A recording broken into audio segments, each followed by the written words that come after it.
There's two kinds of cold calls, on the phone and in person. On the phone, you have to get by a gatekeeper or voicemail. You do this by saying, "Hi, my name's Jeffrey. I'd like to speak to Mr. Jones. It's a business matter of a personal nature." When you get to Mr. Jones, you give your first name, you ask an engaging question. If you're selling cell phones, for example, you'd ask something like, what are the three most underutilized yet most profitable methods of using a cell phone? The secret of the cold call is to engage, not make the sale. The object of a cold call is to set an appointment. After the prospect answers your question, or you answer it for them, you would say, look, I got several other important, little-known, profitable facts about cellular phones. I'd like to meet with you for a few minutes and talk about how you can take advantage of them.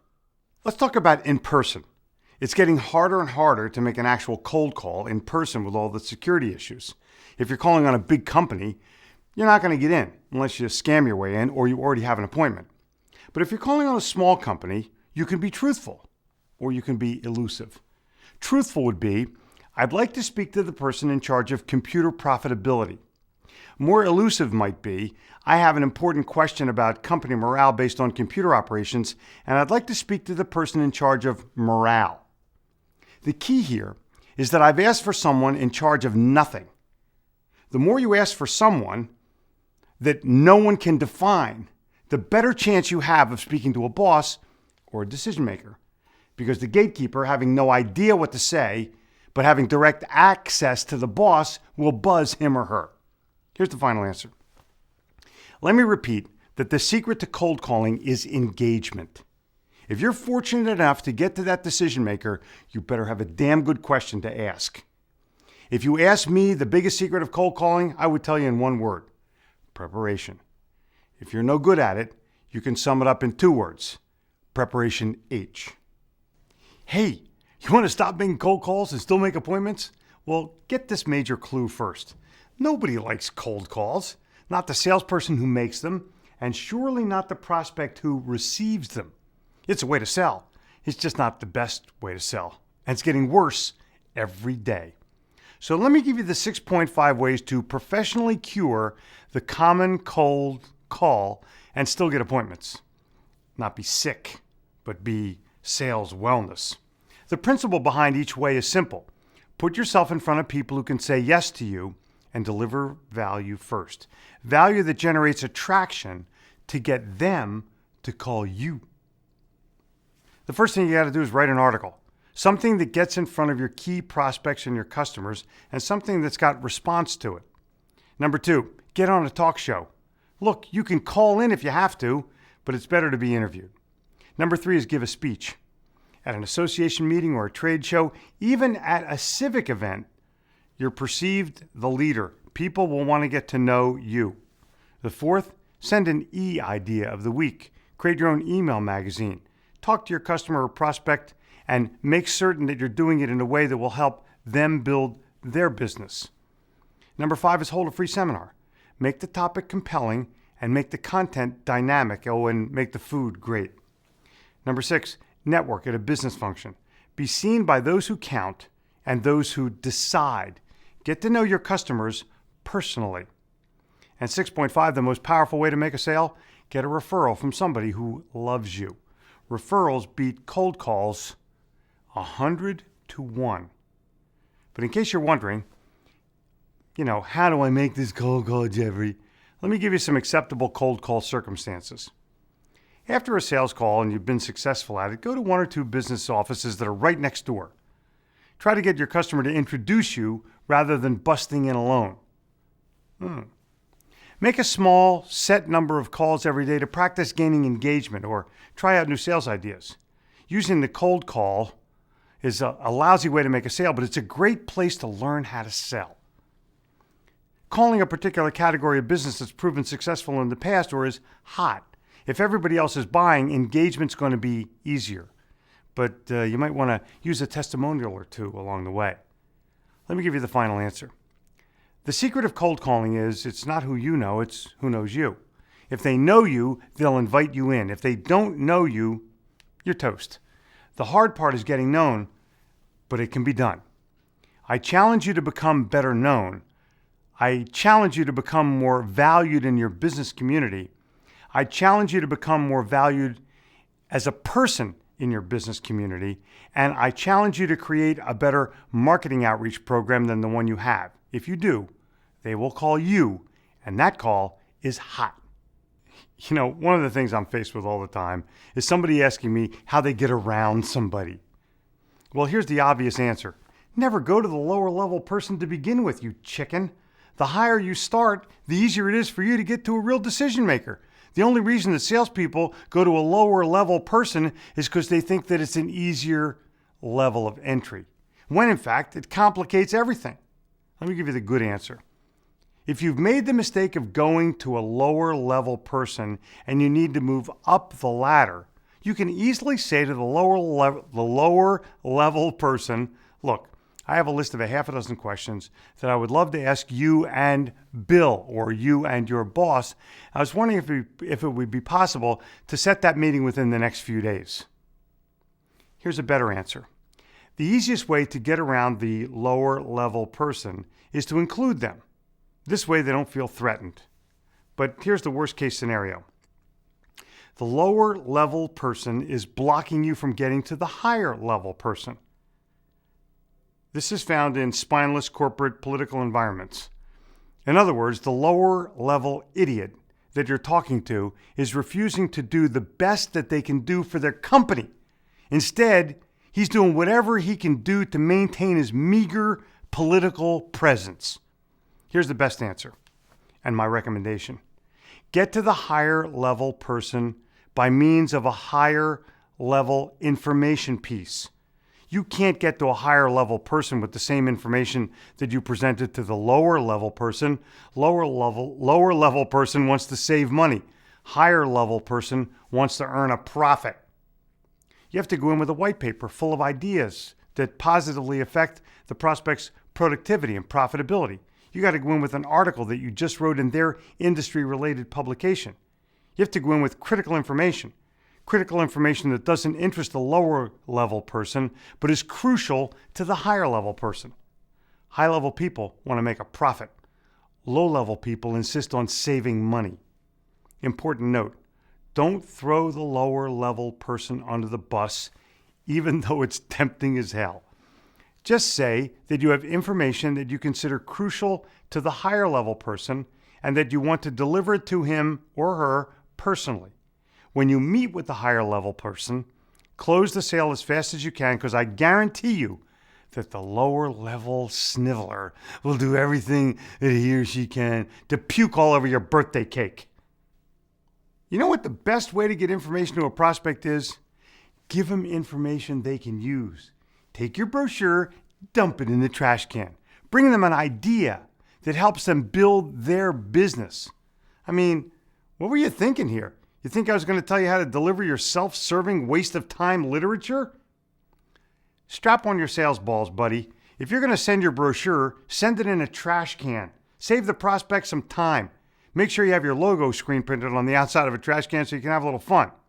Write a little note to the customer saying, you're probably going to put it in the trash can anyway, so I thought I'd save you one step and put it in the trash can for you. Hopefully, you'll treat everyone equally and throw all of my competitors' brochures in the trash can as well.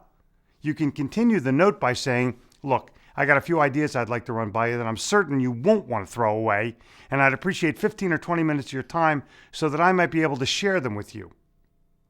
The best way to get information to a prospect is make the information a must-read once it's in the door.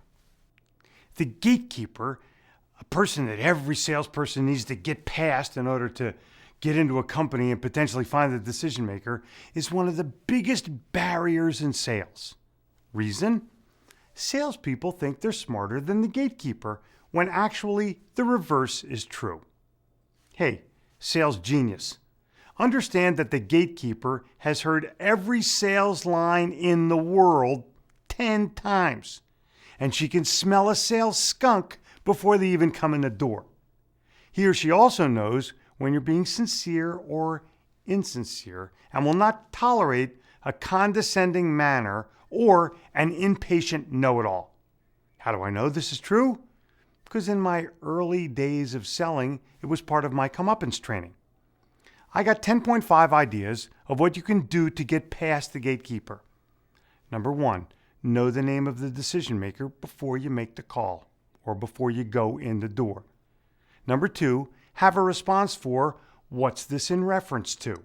My standard response for years has been, it's a business matter of a personal nature. Number 3, be friendly. It costs no extra money to be friendly, and all things being equal, people want to do business with their friends. Number 4, ask for help. I need your help. What's the best time to? When does he usually? Number 5, be sincere. I don't have to define it. You know what it is. You know what it isn't. Number 6, don't try worn out sales tactics. They're stupid, they're rude, and everybody already knows what it is. Number 7, if at all possible, tell the truth. Number 8, have a real good reason for calling beyond wanting to sell something. Number 9, send an email greeting prior to making the phone call. Yes, Sparky, this may be a little hard to do because you don't know the email address, but you can always ask somebody, or maybe just send a fax. Number 10, be original. If you don't put a twist on your words and make the gatekeeper think, wow, this guy's cool, you'll be relegated to the usual list of excuses that gatekeepers are employed to give. He's in a meeting right now. He doesn't see people without an appointment. You got any literature you can leave? And number 10.5, they've heard it before. Whatever kind of ploy you're thinking about trying, whatever phony line you're thinking about delivering, I can promise you, the gatekeeper will smell it and throw you out like a 3-day-old fish. And be aware that bosses will often ask gatekeepers what they thought of the salesperson. The gatekeeper's thinking will often determine your fate.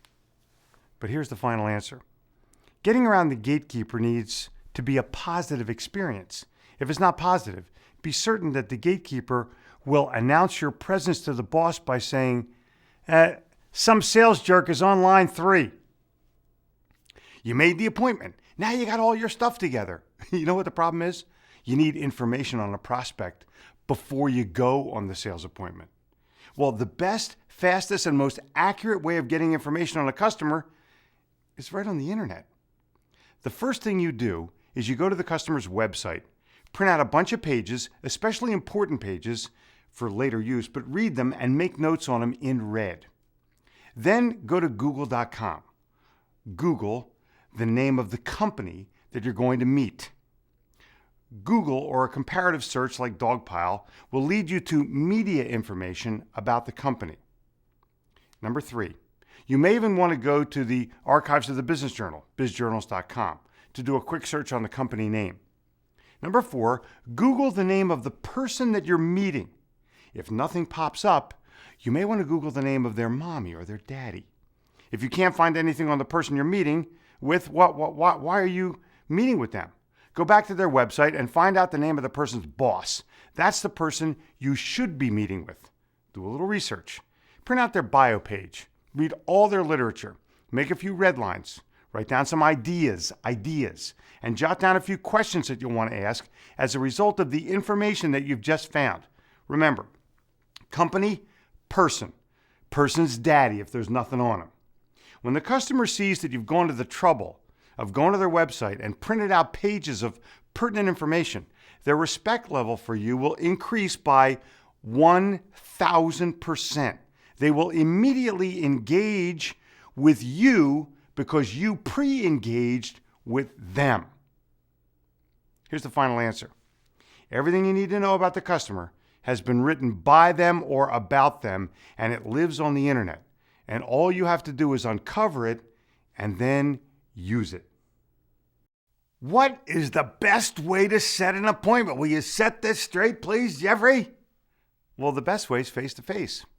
The second best way is on the phone through their administrative person. That means you're meeting with a bigwig. See, they all have an admin. The third best way is via email. Well, instead of me droning on about traditional methods, let's shoot for the moon. Here's how to get to the CEO 8 out of 10 times, but it's hard work, but you will win. This is referred to as the sales balls answer, using the second best way, the phone. Tell the CEO's assistant that you want to interview their boss for an email magazine, an e-zine, that you're doing every month on leadership. This means you better be doing it. You can't be lying about it. You tell the assistant that the newsletter is sent out to 1,000 or 5,000 influential people in the community or in the industry. You tell the assistant that you want to know a good time to conduct a 30-minute interview and that you'll be bringing a photographer. The assistant will not know what the hell to do, but I guarantee you that this method will work 80 to 100% of the time. Minor problem. You have to have the e-zine and the mailing list first. The good news is, this is part of being the best. Do you read my weekly email magazine, Sales Caffeine? Of course you do. Am I reading yours? No, I'm not. That's one of the problems. Now, this approach will make you an immediate winner in the mind of the customer, make getting appointments with the bigwigs a piece of cake, and establish you as a leader. Here's the final answer. When you're in the interview, don't pitch your product and only talk about yourself if he or she asks. Share the value that you've provided for others. Try to make an appointment to come back and pitch your stuff after the article that you wrote about them appears. And here's the final win. When the boss gets your email magazine with his photo and leadership philosophy, who do you think he's going to forward it to? Correct. Everybody and their dog.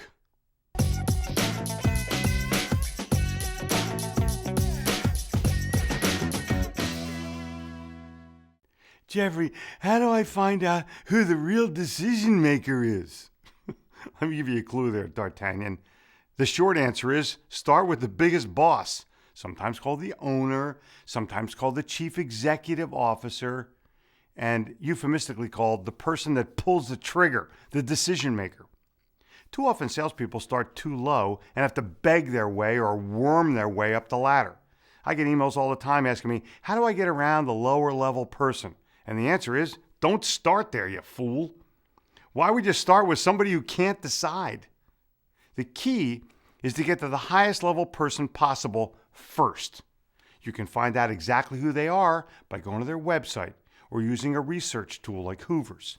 This will allow you to know who they are. And then the question is, do they know you? Because if they don't know you, it's less likely that they will perceive enough value about you to meet with you. So let me give you 3 quick ways to get known.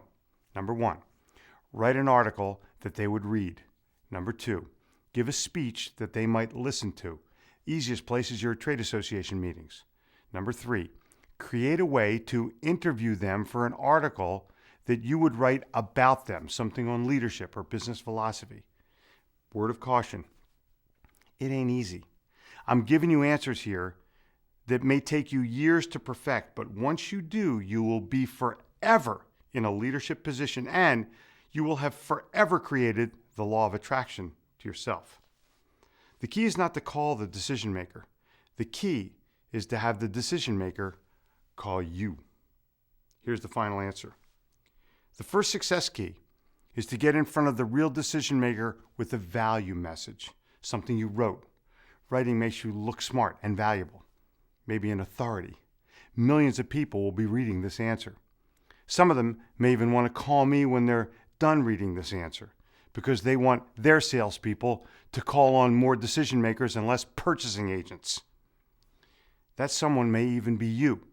My number is 704-333-1112 and I'm standing by. How many times have you made an appointment with a customer or a prospect only to arrive and be told that he or she is not available or had something else come up? Rats. Oh, rats. Maybe they forgot. Maybe something unavoidable happened. Maybe they were out making a sale themselves. Maybe you weren't important as a vendor. Maybe there's no perceived need or no established need for you. Maybe you haven't established enough interest because you weren't interesting. Maybe the prospect just doesn't respect salespeople. Maybe the prospect's a rude butthead. Or maybe they perceive little or no value in meeting with you. Now, Besides swearing under your breath and biting your tongue till it bleeds, what do you think the best way to react is? Well, when the prospect fails to show up, you actually have a power position. Take the no-show seriously, but don't take it personally. Don't let it get to your attitude. Don't get mad. Don't say stupid things. I drove 28 miles. Who cares? That's part of sales. If you don't want to do that, get out of this business. Don't burn the bridge. Many salespeople get on their high horse and lose the respect of the buyer and the potential for the order. Don't let this be you. The no-show opportunity works best when you implement it at once. Just follow up immediately with this strategy. First thing to do, blame yourself. Try to help them save face. Begin by saying, oh, you must have made a mistake on the meeting time or the venue, or surely they would have been there, especially if the appointment was confirmed, and just let them off the hook. The next thing to do is just make like it's no big deal, but make them feel as guilty as you possibly can. Listen to their lame excuse empathetically, and after listening to the customer's excuse, ask for another meeting, as close to today as possible. Set the next meeting to your best advantage. Try to make it at your office or a neutral site like a restaurant. But agree on the ground rules for another meeting. Let them know that if something comes up, that the cell phone call would be greatly appreciated. And here's the final answer. If the prospect doesn't show up for the meeting, just make it positive. Your objective is make the sale, not make a scene. If you want the prospect to show the first time, make sure there's value in it for them. If you want them to show the second time, make sure there's value in it for them. You get it? No value, no show. You want to know what to do when a prospect lies to you? Well, the first thing you have to do is understand why they did it in the first place. You have to determine whether it's a money lie or a business lie. But realize that all lies are bad. Some are just worse than others. Most lies prospects will tell you are money lies that pit you against the other guy. Lies like, can you match this price? Or they'll do it much more cheaper than you'll do it. And they said they'd throw in freight and they said they could deliver faster. Lie, lie, lie. All of those lies are non-relationship building. If you want to do business with liars, that's your choice. But I can tell you that if someone lies about one thing, odds are they'll lie about something else, like lost the invoice or checks in the mail or thought you said that's not what we agreed on into the night until their nose gets big as Pinocchio. The best way to do business with a liar is confront them with the truth. Tell them that you do business as a partner, not as a vendor. If they really want to do business with you, a few dollars worth of freight or a few pennies off the price pales in comparison to the value of your product, the correctness of your delivery, and the service after the sale. Let me give you the sales balls answer. If your lying customer still can't see the light, tell them that you may not be the best choice for business and that you think you have someone else that can serve them better. Then refer them to the competitor that you hate the most. Here's the final answer. If they lie once, they'll lie twice. Be aware of the snake that you sleep with. You may wake up with a bitten asp. If I say, what kind of questions are you asking your prospects? You're going to go, well, I ask how they're doing and about their business. Suppose I said, what are you asking your prospects that you are certain that your competition isn't asking? Oh. See, you're probably asking stupid questions like, what's important to you? What keeps you up at night? Who are you using right now? Do you have a budget? Do you have a contract? Or other moronic questions about their wallet. In my opinion, all those questions are none of your business. I'd certainly tell you that if you asked me. The key to questioning lies in your ability to differentiate from those who have preceded you. What can you ask that none of the others have asked? What can you ask that makes you appear smarter and better than your competition? What can you ask that makes your customer stop and think, consider new information, and respond in terms of you? At the core of your business success are your differentiating questions. The easiest way to find a few questions is look at your product or service from an ownership standpoint rather than from a purchase standpoint. Mr. Jones, After you purchase this car, where's the first place you're going to drive it? Or who will you show it to first? Or where will you take your family on your first road trip? Not only are these great questions, it makes the prospect think in terms of, I already own it. Then think about the customer's past history or the customer's existing knowledge of your product or service and ask questions to draw on their experience and their expertise. Begin questions with phrases like, how have you found? What's been your experience? Or in your opinion? Too many salespeople, not you of course, drone on about their product and then their product knowledge without ever knowing the customer's opinion. And that kind of ignorance allows your competition to come in and kick your ass. Not with price. They're going to beat you with questions. Now here's a personal guarantee. I guarantee you that more sales are lost with poor questions and poor salesmanship than are lost to lowest price. Here's where to start. Make a list of 10 questions that you think are your most powerful and put a check mark by the ones that you believe it's probable that your competition is also asking. Don't be discouraged if you check off 8 out of 10 and the other 2 were maybes. Now make another list and another list and another list until you begin to develop insightful, intelligent, emotionally engaging questions that don't just differentiate you from the competition, but beats them into the ground where they belong. You want a spoiler question? Why did the last 5 prospects say no to you? No, here's the spoiler. What are you doing about it? Most of the time when a prospect says no, salespeople just accept it and they leave like fools. Most of the time, when a prospect tells you no, they're not telling you the truth. The biggest causes of sales rejection in the mind of the salesperson is my price was too high. It's also the easiest excuse for the buyer to give the order to somebody else and make the salesperson go away. Other than price, there's 5.5 big reasons that you lost a sale. First one is customer believed you were not the best choice. Second one is customer had a previous experience that they weren't happy with you or maybe in the marketplace. Number 3, the customer has a personal relationship with another vendor. And just as an FYI, price is not a consideration when a personal relationship exists. You got that, Sparky? Number 4, you have not shown any differentiation between your product or service and the other guy's product or service. Therefore, price is all that's left. And number 5, you have not shown the customer how they profit more or produce more as a result of owning your products or service. When there's no value, price is all that's left. And number 5.5, you tried to make the sale by yourself like a fool. Let's face it there, Sparky boy. You're not that good at this yet. Why aren't you bringing along a customer as a testimonial to prove that what you're saying is true? Why aren't you bringing along a customer as a testimonial to prove that price doesn't matter? Why aren't you bringing along a customer as a testimonial to prove that you are who you say you are? And here's the final answer.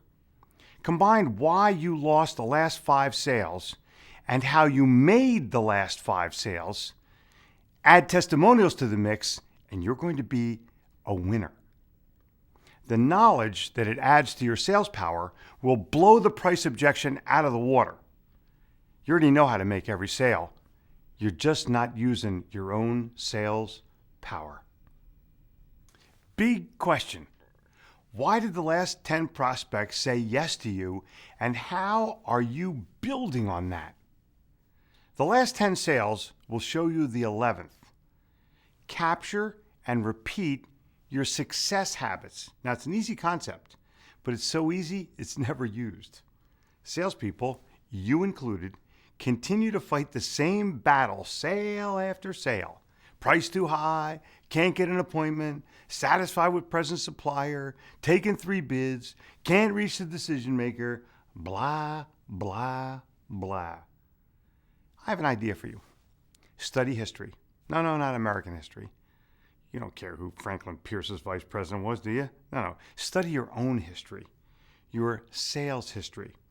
Go back to your last 10 leads, your last 10 appointments, your last 10 sales calls, your last 10 sales, your last 10 repeat sales, your last 10 referrals, if you got them, your last 10 lost sales, your last 10 calls for service help, your last 10 customer complaints, your last 10 lost customers, and finally, if you got them, your last 10 testimonials. Referrals and testimonials are going to tell you everything you need to know, as long as you don't lose more customers than you're keeping. That's enough history to predict the future. Actually, it's enough history to alter the future, your future. That's enough information to cure all your ills and double your sales. Okay, maybe you need to do the list with 25 of each, but that sounds like work. And salespeople aren't willing to do the hard work that it takes to make sales easy. 10 sounds more like a workable number. Start there. Now, this concept has opened my eyes to the probability of making future sales by studying my own sales history. And it's a strategy that you can implement, and one you can make more sales from. But here's a deeper thought. After you ask yourself the surface questions, ask some deeper why questions and list those answers. The reason for the list is to spot the trend and figure out how to eliminate the mistakes, conserve time and money, prevent the problems from reoccurring, and focus your energy on what has been successful. Why haven't you done this before? Well, it's so obvious you overlooked it. So did I.